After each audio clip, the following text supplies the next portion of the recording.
Good afternoon, et merci d'être ici. Merci à CREX. So CREX has invited me. It's very kind of you to let me speak. I'm just going to share my slides. And so, je présente en français et en anglais. And I'm presenting on behalf of this entire group here. So it's not my project on my own. It's really a team effort. And so it's researchers from the University of Ottawa, so Daniela Miotte, Lisanne Lessard, and John Sylvestre, as well as the Alliance to End Homelessness Ottawa, who is the partner. And I'll talk about collaboration and partnerships a little bit later, and I'll also make sure to let you know the students who've been involved along the way. Alors, je vais reconnaître les étudiants qui ont participé durant la conversation. Alors, le projet a été financé par le Conseil de recherche en sciences humaines. C'est une subvention de développement du savoir. Alors, c'est ça qui nous a permis de faire un partenariat avec l'Alliance. I know I've said it already once, and Peter said it as well, but the presentation is en français and in English. So I wanted to just apologize ahead of time in case I mix the two or etc. So, à n'importe quel moment, demandez vos questions si j'ai seulement parlé en anglais ou ask your questions if I somehow just spoke in French and the slide was also in French. So, don't be shy. So the presentation today, I thought it might be interesting not knowing where people are at in the group listening in terms of some things that appear on my screen with my face there. I wanted to talk a little bit about social housing, affordable housing, just making sure that we have a sort of a common understanding of where we're coming from with that, and also talking about the importance of data, because this is a data project, and then doing an overview of the DASH project, how it's a collaborative project, what are the different steps, where are we at so far, and what's our vision for the future. It's very timely, I think, to talk about housing these days because it's always in the news. And I think even with the elections, it was on the platform of at least one member of a party. And if you did, I did it this morning myself. If you go on CBC and you type housing, there's probably 4 stories that come up that are from the last 3 days. And the interesting thing is that housing has been in the news for many, many years, and it's still a hot topic today. So I think one of the most important things is because housing is a human right, and it is a very key determinant of social determinant of health and basic well-being for everyone. And it is one of the UN goals, the sustainability goals, number 11, if anybody's interested in looking that up afterwards. And importantly, Canada is experiencing a housing crisis, and it has for several years. And there's a critical shortage of affordable housing, and that's mostly the theme of today's affordable and social housing. Et cette crise de logement, je disais, est de longue date, ce n'est pas nouveau. Mais ce qui est intéressant ces jours-ci, en particulier, c'est que depuis la pandémie, il y a un plus grand nombre de personnes qui vivent en situation de pauvreté. Et ceci, ça accélère une situation où est-ce qu'il y a plusieurs personnes en situation de précarité ou d'instabilité avec leur logement. Et on peut voir qu'il y a de plus en plus de personnes qui vivent dans des situations d'itinérance ou sans-abri. Aussi, ce qu'on remarque, c'est qu'il y a des milliards de dollars qui ont été investis dans les dernières même 20 années pour la construction et la rénovation de logements qui est abordable ou social, mais ça ne rencontre toujours pas les besoins. Alors, on n'a pas assez de logements pour toutes les personnes qui en ont besoin parce qu'ils n'ont pas suffisamment de revenus. Alors, on voit dans les statistiques qu'en 2022, il y avait 250 000 Canadiens qui étaient sur une liste d'attente et qui avaient besoin d'un logement. Puis ça, encore une fois, c'est un logement de ce type. On sait que dans le marché habituel avec les autres, alors le market rental, market ownership, il y a aussi beaucoup de gens qui ont besoin du logement. En particulier, aujourd'hui, on parle de logement abordable. So, ça, c'est affordable housing.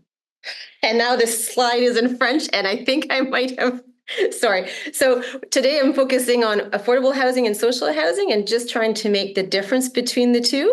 So affordable housing, and here I have a picture from the CMHC. I think many people have seen perhaps the continuum of housing presented in lots of documents from the Canadian Mortgage and Housing Corporation. So this is borrowed from them. So affordable housing is any type of housing or any type of place where a person lives where they're not paying more than 30% of their before tax income on the housing itself.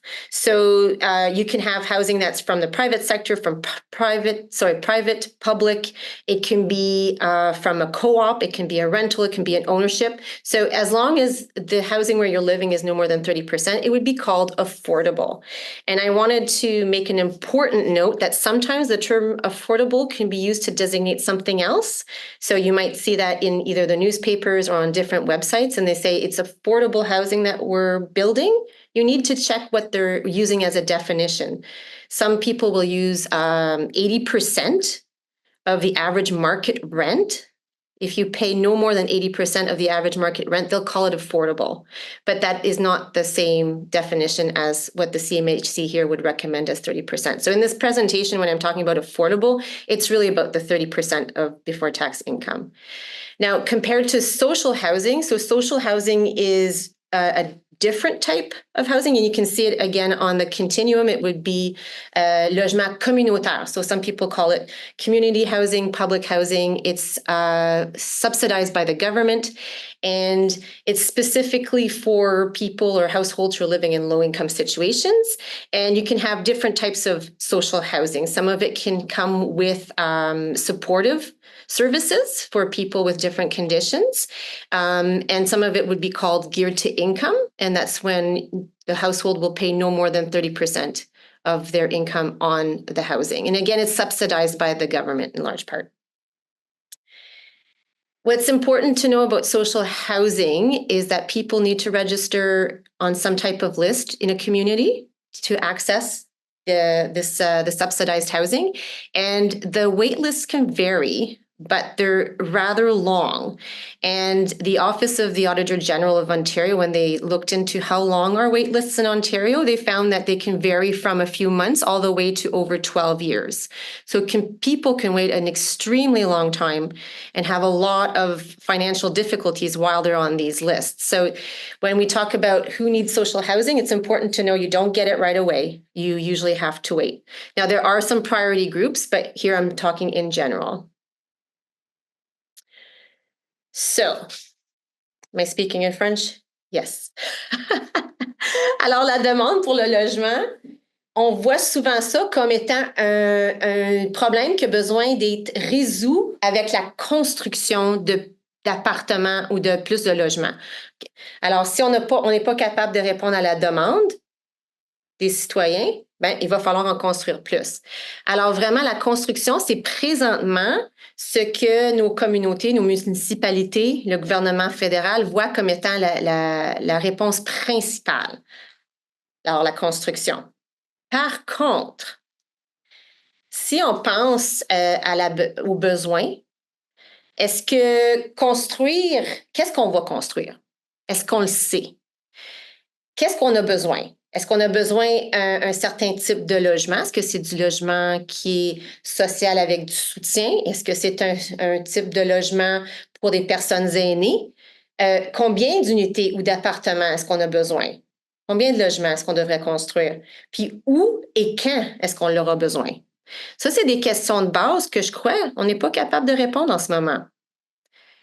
Je vais vous demander encore de penser à d'autres questions qu'on pourrait avoir qu'on n'est pas capable de répondre en ce moment. Et ça, c'est parce qu'on n'a pas les données. Mais en ce moment, quand on pense du côté municipal, provincial ou territorial, ou même au niveau national, est-ce qu'on est capable de répondre des questions de base telles que combien de ménages ne peuvent pas se payer du logement sur le marché? Est-ce qu'on est capable de répondre à cette question-là aujourd'hui? Est-ce qu'on est capable de répondre à la question, ces ménages-là qui ne peuvent pas se payer un logement, qui sont-ils et quels sont leurs besoins spécifiques? Est-ce qu'ils ont besoin d'un logement qui est accessible parce qu'ils ont une mobilité réduite ou utilisent un fauteuil roulant? Combien de ces personnes-là auraient besoin d'un logement avec une chambre, deux chambres, trois chambres, quatre chambres, etc.? Et c'est vraiment important de savoir, est-ce que nous avons présentement le logement nécessaire dans la communauté, dans nos provinces, territoires et de façon nationale pour répondre aux besoins qu'on pourrait avoir ici? Est-ce qu'on est capable de répondre à ce besoin-là aujourd'hui ou demain? Hopefully those were clear questions and that we can see that perhaps we can't answer them because we have a lot of data that's collected every day, but we don't necessarily have the data at a system level to be able to answer to basic questions about our needs. So that brings me to explaining why we can't do that right now, or what are the big challenges that we can see. So the first big challenge to be able to bring up some system level data to answer basic questions about what are our needs specifically. So the big one is that data collection and the administration or the management of data is usually the responsibility of municipalities. So this is in general across Canada, not in every place of Canada, but in general, municipalities will be responsible for collecting the data, for managing the data. And data is oftentimes divided into three separate databases or three separate collections of data. One of them would be about the existing housing. What's the housing stock in a community? Sometimes that's different databases that all have to be put together, but you could say that's one set of data. So do we have how many co-op housing, how much social housing, how much all of that housing, how many units do we have, etc. The other big database that we could have or list would be the chronological social housing wait list. So that's another set of data. How many people in a community are waitlisted, and what are their needs, or what have they applied for? And the other big data set that we could think about is all of the people who are in situations of homelessness or using emergency shelters, transitional housing, those types of things are also usually collected in similar databases and all together. But they're distinct, these databases or these lists that we can find. And importantly, they were never developed to be able to integrate together or to talk to each other, right? So you can't take information from one list and put it with another and then try to make sense of it. The data is very much siloed and it's fragmented across. Another big challenge is that the databases were never, from their inception, usually because they're used as administrative databases, right? When you're putting people on a chronological wait list, it's really to administer the data. It's not to do something additional with it necessarily, only within your organization. So databases were never made to be accessible by the public to see it, never organized to be integrated together so that you could make new information from it in a timely way. And that's what interests us is this ability to make decisions if we were able to integrate databases together. So that's the goal of DASH, the project itself. Alors, le but principal, pardon, en français, c'est de trouver une façon où est-ce qu'on pourrait agréger les informations et ensuite les intégrer pour que ces informations-là, du niveau d'un système, pour qu'on puisse répondre aux besoins des gens. C'est important de comprendre aussi que les besoins de personnes dans nos communautés sont toujours en évolution, c'est dynamique. Alors, ce que les gens ont besoin ce mois-ci, le mois prochain, l'année prochaine, c'est toujours en changement. Alors, si on a des données au niveau du système plus grand, peut-être on pourrait mieux comprendre ce qui se passe pour mieux être capable d'aider. Un système avec des données qui sont agrégées, comme ça intégrées, ça pourrait aussi potentiellement nous aider à développer des politiques publiques par rapport au logement qui sont plus ciblées aux vrais besoins plutôt que des besoins qu'on imagine basés sur des grandes données qui sont un peu partout en silo. Ça peut nous aider peut-être aussi à planifier le type de logement qu'on devrait construire, mais aussi pour mesurer le progrès dans nos villes. Alors, la solution qu'on propose, c'est ça, c'est Dash. Alors, essentiellement, c'est d'agréger et intégrer les données dans les 3 différentes bases de données imaginaires dont je parlais et de générer en temps réel un tableau de bord où est-ce qu'on va prendre toutes ces données-là qui vont être sur un tableau de bord pour qu'on puisse ensuite demander des questions au système. Alors, par exemple, combien de personnes à Ottawa sont dans un logement social présentement, combien sont en attente, qui sont ces personnes, etc. On pense aussi que c'est important d'ajouter au système une façon de faire des prédictions pour être capable de faire de la planification future par rapport au logement. Je vous montre ici, c'est un diagramme assez simplifié, mais c'est ce que je viens de dire. Alors, le but de Dash, c'est vraiment de prendre les données des différentes bases de données et en temps réel, les mettre dans un système et ensuite d'être capable de faire un tableau de bord pour être capable d'agréger et ensuite faire des analyses qui sont plus complètes et plus riches.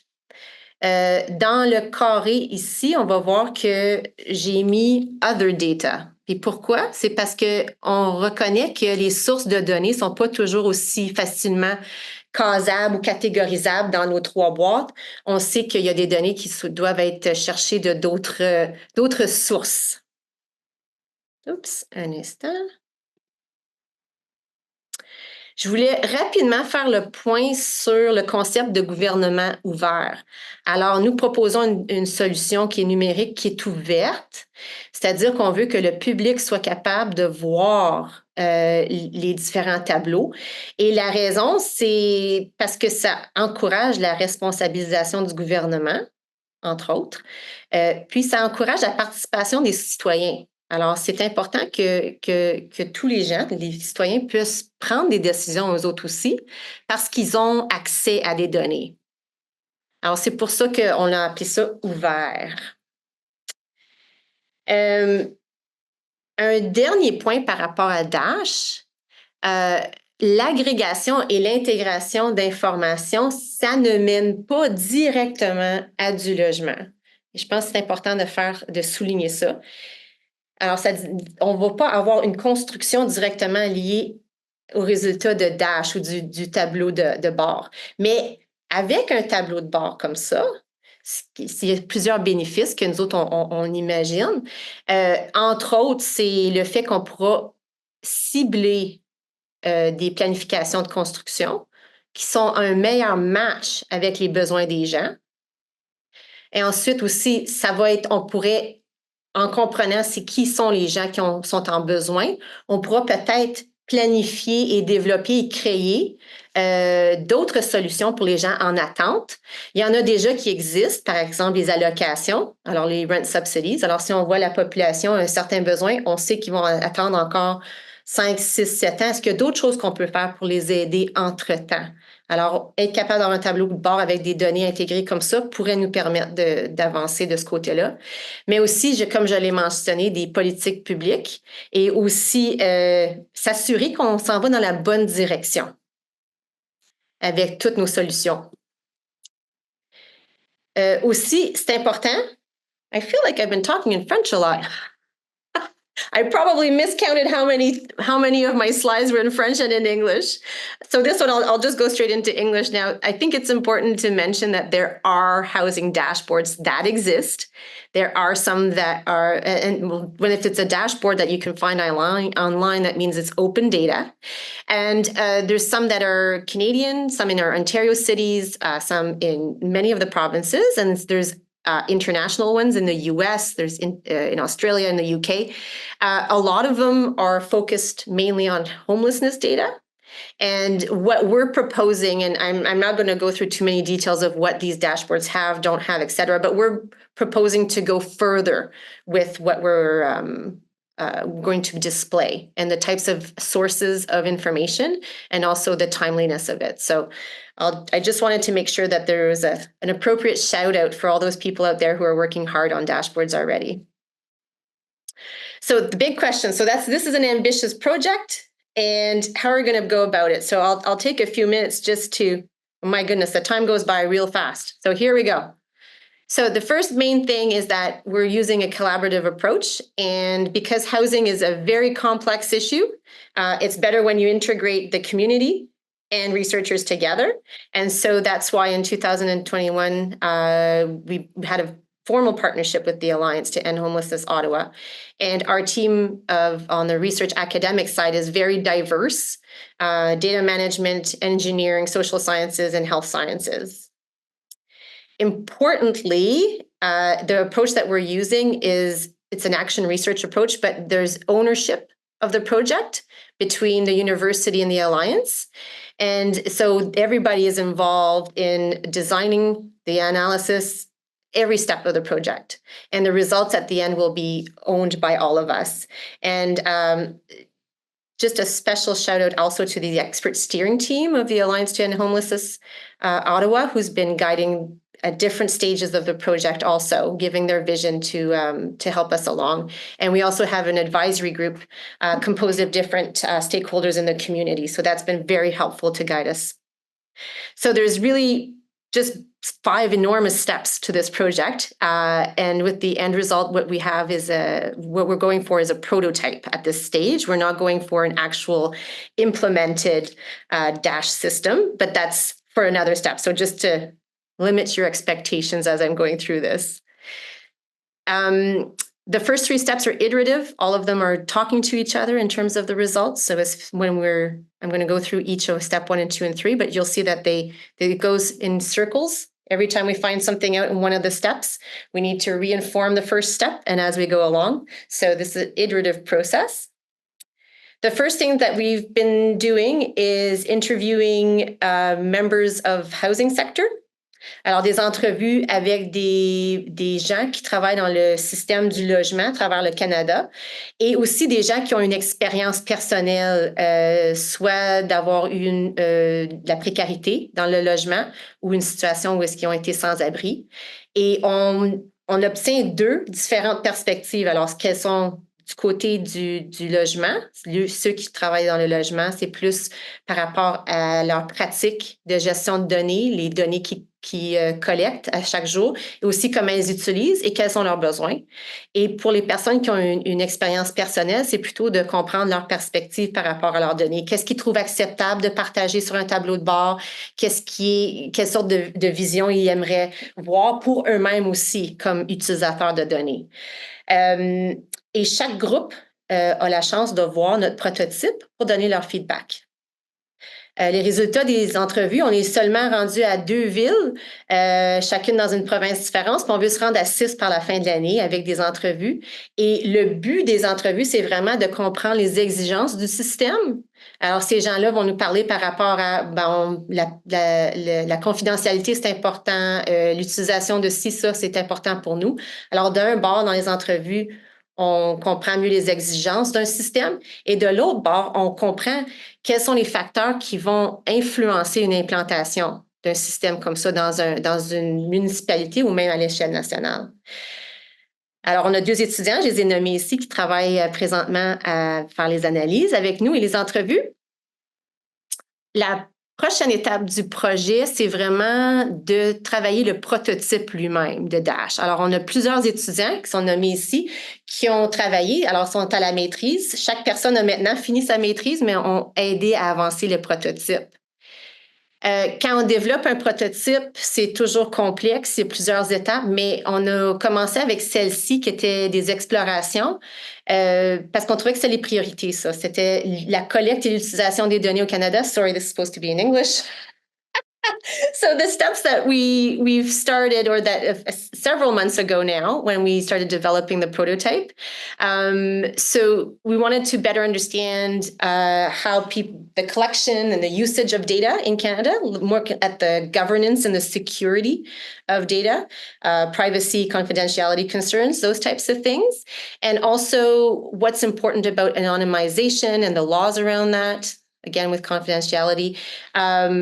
And also data needs and the goals of different stakeholders. So there's a lot of people that we've interviewed that are stakeholders, but there's several others that we have not had a chance to interview. one of the steps that the students in the master's were doing was creating what they called personas. And this was new to me. It's from the world of requirements engineering. And what it is that you try to determine who are the big stakeholders, who wants to use Dash, how would they use it, what would they feel would be useful or less useful, and then you create a persona. So in this case, they used the members or the cast members of Big Bang Theory as a way to say, okay, well, Leonard, he's going to be the housing provider, and here are the needs that Leonard feels are more important. Here are the things that are the sticky points or the pain points that he thinks Dash may or may not work, and etc. So there's a short article down there. This Danielle Amiot on our team who presented in Iceland about personas and how it was used for Dash. So in case you're interested, I can always send the link later. So in general, or in summary, in terms of the prototype that we've designed, so we have one, and it uses currently synthetic data that we generate to go through it to the system so that it can then put on the dashboard. And we use Power BI at this time. There are some pros and cons about using that.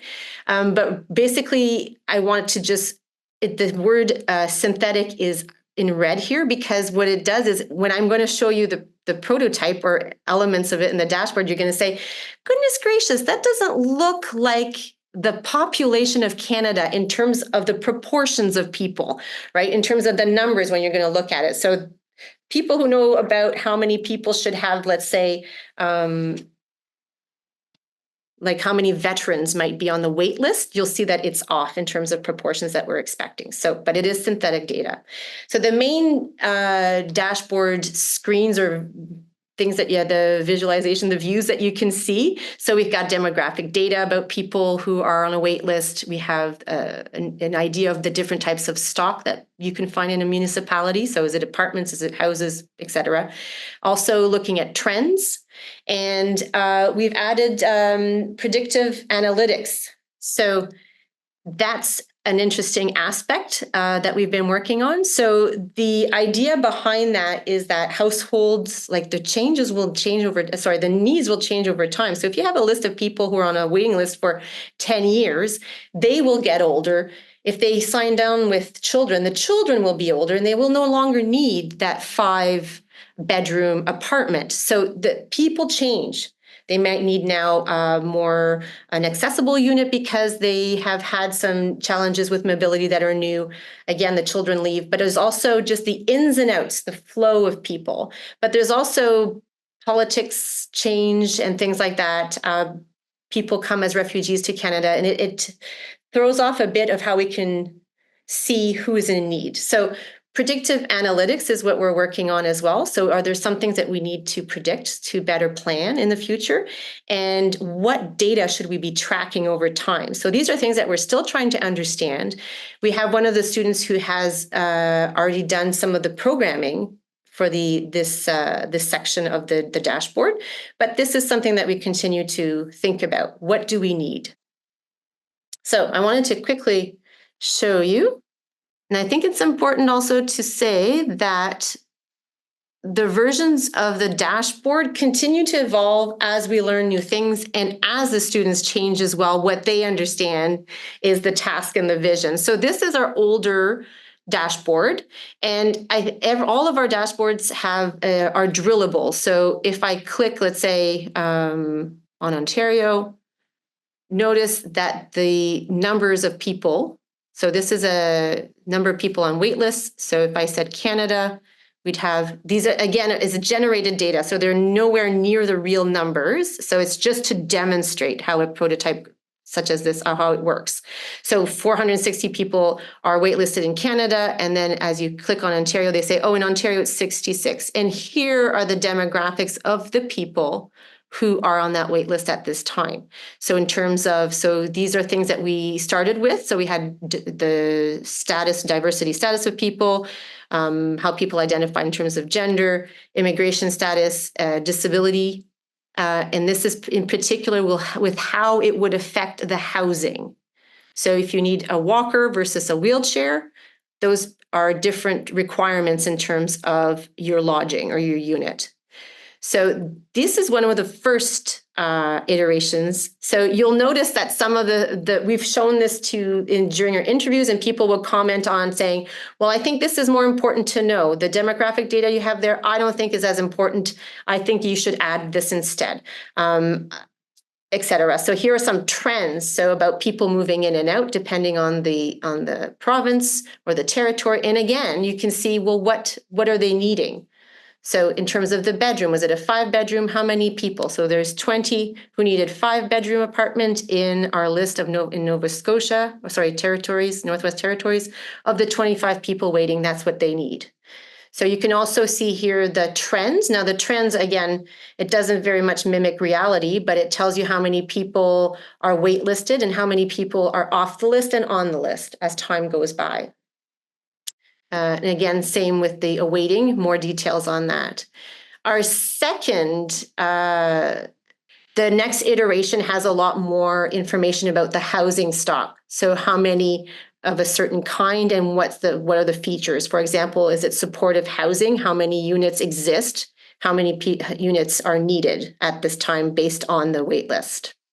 Just to let you know that the prototype itself, we keep changing it. Alors, il est toujours en mouvement, il est toujours en amélioration. C'est basé sur le feedback qu'on reçoit. Alors, les rétroactions par rapport aux entrevues qu'on continue à faire dans différentes parties du Canada. On apprend quelque chose, on commence à changer le prototype. On apprend un autre bout d'information, on fait des changements. Et aussi, ce qui va venir encore, c'est des consultations additionnelles pour assurer qu'on a vraiment une liste complète pour les exigences du système. Et comme de raison, notre groupe aviseur continue à nous donner beaucoup de feedback quand on avance. À la fin, il va falloir faire une évaluation. Alors, une fois qu'on a un prototype qu'on croit est beaucoup plus avancé que ceux qu'on a tout de suite, il va vraiment falloir avoir la participation de plusieurs parties prenantes qui vont venir l'utiliser. Cliquer sur les boutons, voir est-ce que c'est utilisable, c'est facile à utiliser. Puis, qu'est-ce que je vois comme données? Est-ce que ça m'aide comme partie prenante à faire mes décisions à moi? Qu'est-ce qui manque? Qu'est-ce qui fonctionne? Qu'est-ce qui ne fonctionne pas? Ça, c'est encore à venir. D'autres étapes qui sont encore à venir, c'est des consultations avec les personnes autochtones pour assurer que les données qu'on aimerait utiliser dans notre système, parce que tout de suite, c'est tout synthétique, mais si on aimerait utiliser des données, est-ce qu'on peut le faire de façon respectueuse? Quelle part ce groupe-là aimerait jouer aussi dans un prototype tel Dash? Aussi, comme prochaine étape, tout ça, c'est des données synthétiques et je pense que je vous ai démontré les grandes difficultés à utiliser des données synthétiques. C'est vraiment seulement pour faire du testing. Alors, quand on veut vraiment améliorer un système, il va falloir utiliser des vraies données à un moment donné. Alors, ça, c'est un peu plus complexe parce va falloir avoir des data sharing agreements. Ça, c'est un mot en anglais.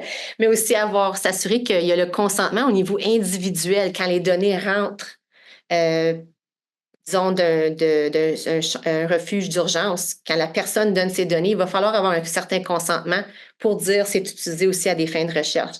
Alors, il y a plusieurs choses qui pourraient être complexes, mais c'est définitivement une des prochaines étapes qu'on envisage, l'utilisation de vraies données. Alors, notre vision, le prototype lui-même est développé pour une utilisation locale en ce moment parce que c'est là que la plupart de nos informations, c'est de là qu'ils proviennent. Alors, on comprend très bien comment localement ou municipalement ça pourrait être utilisé, Dash, mais tout ce qui a rapport avec ensuite faire le pont avec d'autres municipalités, c'est ça qui est encore difficile à concevoir en ce moment. Mais notre vision est nationale. Alors, on aimerait que chaque communauté, chaque région utilise un système tel Dash avec les données qui montent et ensuite, de façon nationale, on pourrait avoir une image plus holistique au Canada. Alors, quand le gouvernement fédéral propose un nouveau projet avec la construction, ça pourra être basé sur des données qui sont en temps réel, mais aussi très spécifiques pour connaître les besoins. Some of the challenges that we're seeing, anticipating, hearing from participants at different points is that responsibility of housing is really shared across many levels of the government and with many, many other stakeholders as well. And people have different needs and different perspectives as to what the data will be needed for, or what their personal needs are for, but also how is it going to be received by the public. The other big challenge is that data management and how different organizations can share, that varies a lot. So just in Ottawa, if we think about all the shelters or the shelter system, the transition houses and things like that, so they send their information to the city. So that's one common conduit. But the data that has to do with people who are victims of violence, it comes from a different source. So just how sharing can be done, it varies across, so within our city, within provinces, all around. So that's definitely one of the big challenges. Other challenges that we've heard from our interviews and from members of the advisory group, et cetera, is the data quality as it comes through the door and it's collected. There's some big challenges with that, which means that at the end of the day, on a big system level dashboard, those errors, the incomplete data, the poor quality data makes a big difference. Other concerns that people have had in terms of, well, how is this all going to work out, Dash? Well, there's a fast changing context. Housing, we talk about it every day on the news. There's always changes in how things are managed, et cetera. So that it needs to be a flexible system. The other challenge is data literacy and how people will use the data. If we put it out there, how will it be used? That's not something out of our control, but it's definitely a concern that we've heard a few times in our interviews. And also the buy-in, that you need to have the buy-in of many, many players for this to work. But on a positive note, I just wanted to end with this. So we do have a Dash prototype. There is a proof of concept there. It shows a lot of it's supposed to be in French, but anyways, going in English. There's a lot of, we anticipate that this should be workable. This should be something that happens, and it should be possible. And it is ambitious, but we've had a lot of very positive feedback from those who do see the prototype. They understand that it's not the final version, but that they do see a great value in it for making decisions, et cetera. So those are just some quotes from our interviews. And I'll give you 2 seconds to read them. But that's the end of my presentation. I hope it wasn't too long. It was in all kinds of languages, French and English. But I think the main thing is that we do have a ways to go, but we're slowly getting there. And there's so many people that have been involved and have played an important role. And so thank you to all of those people who've contributed